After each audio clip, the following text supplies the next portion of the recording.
Hello guys, welcome into the my video channel.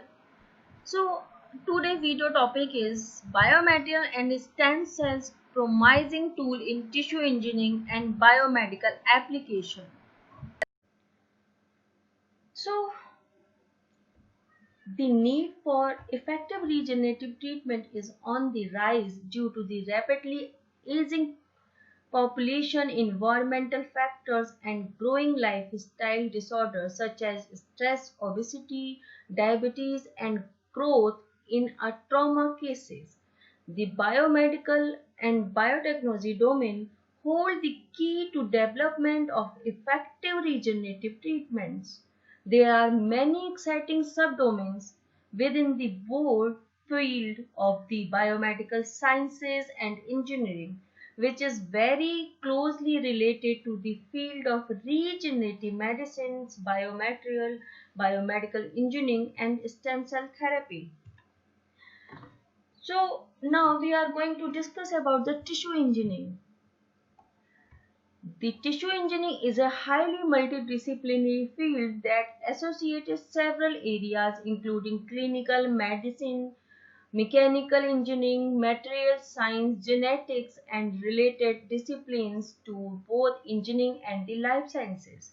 The field is based principally on the use of biomimetic materials. It's called also 3D scaffolds that provide not only a suitable environment for the new developing tissue but also offer a structure for cell adhesion, proliferation, and extracellular matrix deposition until new tissue is totally restored. So we can define tissue engineering is an interdisciplinary field of research that applies the principle of engineering and the life science toward the development of biological substitutes that restore, maintain, or improve tissue function. So, the general principle of tissue engineering. Tissue engineering is an interdisciplinary address to create functional three-dimensional tissue, combining scaffolds, cells, bioactive molecules. Tissue engineering is the application of science to improve, restore, and maintain the damaged tissue or the whole organ. It makes tissue functional by the combination scaffolds, cells, and biological active molecules.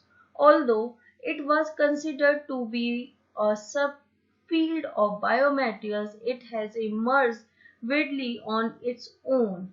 The general principle of tissue engineering involved combining live cells with a naturally or synthetic support or scaffolds to build a three-dimensional living constructed that is functionally, structurally, and mechanically equal or better than the tissue that is to be replaced. The development of such a construct requires a careful section of four key materials. It is scaffolds, growth factor, extracellular matrix, cells. We can see by this picture if scaffolds come with growth factor, extracellular matrix, and then implanted in injured bone, then bone recovery chances will be quick and high.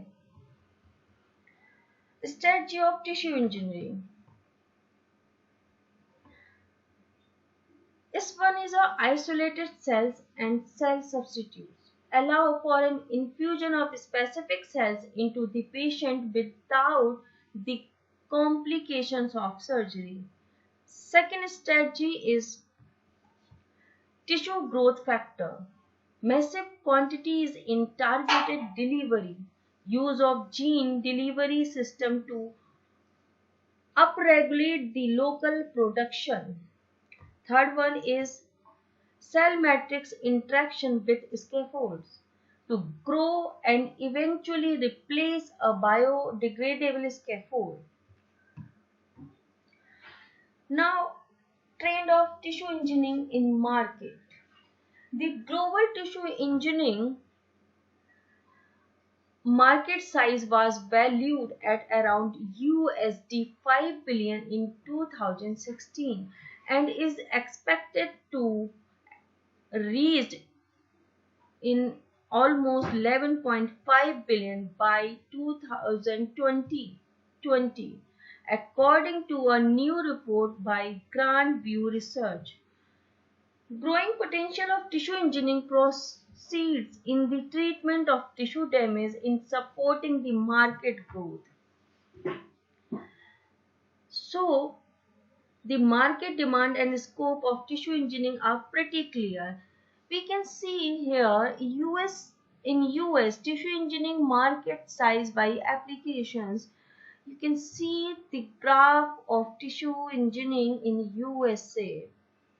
The most key application segments of tissue engineering are cancer, cord blood, cell banking, skin, dental, urology, orthopedics, spine, cardiology, and vascular and neurology. Tissue engineering can provide solutions that can replace the currently used tissue repair solution, including transplants, surgical reconstructions, and mechanical devices.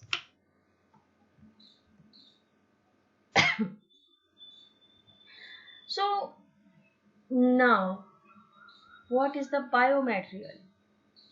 The material which are used for structural application in the field of medicine are known as biomaterial.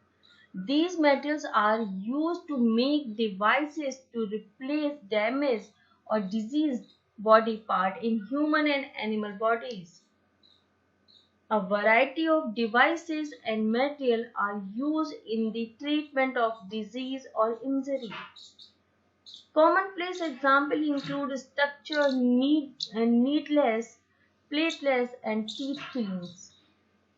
So we can define a biomaterial, a biological or synthetic substance which can be introduced into body tissue as part of a implanted medical devices or used to replace an organ bodily function. So now classification of biomaterials. Typically, three individual groups of biomaterial are used in the fabrication of scaffold for tissue engineering. First one is ceramic. So, what is ceramic biomaterials? Although not generally used for soft tissue regeneration, there has been widespread use of ceramic scaffolds such as hydroxyapatite HA and tricalcium phosphate (TCP) for bone regeneration application. Ceramic scaffolds are typically characterized by high mechanical stiffness, very low elasticity, and a hard, brittle surface. From a bone pres- perspectives, they exhibits excellent biocompatibility due to their chemical and structural similarities to the mineral phase of native bones. The interaction of osteogenic cells with ceramic are important for bone regeneration as ceramic are known to enhance osteoblast differentiation and proliferation. So, second one is synthetic polymers. Synthetic polymers can be prepared with chemical structure to be optimized physical properties of the biomaterial and with well-defined purities and compositions. Numerous synthetic polymers have been used in the attempt to produce scaffolds including poly-L-lactic acid, in the short form is PLLA, polyglycolic acid, short form is PGA, and third one is polydipropyl D-lactic co-glycolic acid. Short form is a PLGA. So third one is sorry. Third one is natural polymers. Natural polymers are those substances which are obtained naturally. These polymers are formed either by the process of addition, polymerization, or consideration. Pol- Polymers are extensively found in nature. Our body too is made up of many natural polymers like nucleic acid, proteins, so they are biologically active and allow host cell to produce their own extracellular matrix and replace the degraded scaffold. Blends of collagen and glycosaminoglycans have been utilized extensively for dermal regeneration. So now we are going to discuss about the scaffolds. So scaffolds are material engineered by the formation of new functional tissue and used for medical purpose. Scaffold recreate the in vivo environment that is provided by the extracellular matrix. Scaffolds are classified into two types. Natural scaffolds take part in the process of morphogenesis and function extinctions of different cell type in the in vivo environment. The composition of these scaffolds depends on animal origin, isolation, and purification procedure and assay. Synthetic scaffolds are made to mimic specific extracellular matrix properties under controlled conditions. So now next one is why biomaterial suitable for stem cell therapy. As we have already covered role of stem cells in regenerative medicine in yesterday lecture, so today just we will discuss only stem cell role with biomaterial in tissue engineering. A specific environment is required for stem cell survival.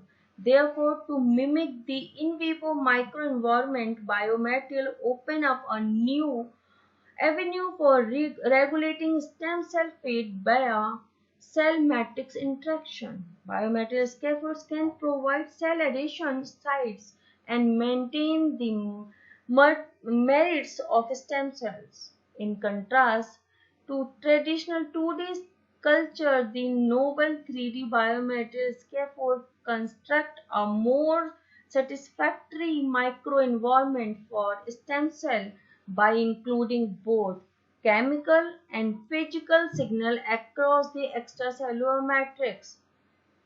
Upon well-designed configuration, scaffold can directly regulate cell signaling and the trigger specific differentiation of stem cells by chemical cues or cell matrix interaction. So now we are going to discuss about the stem cells and biomaterial combination for regenerative medicine.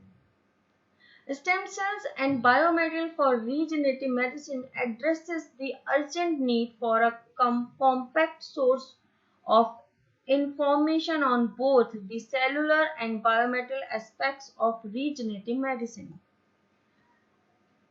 In this picture, we can see an engineered graft prepared by the combination of the scaffolds and cell. These cells could be stem cells when this scaffold seeded cells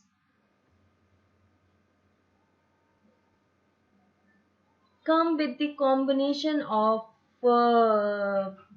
some environmental factors like cytokines, growth factors, genetic uh, manipulations, different type of environmental factor, and then it's implanted into the body. These scaffolds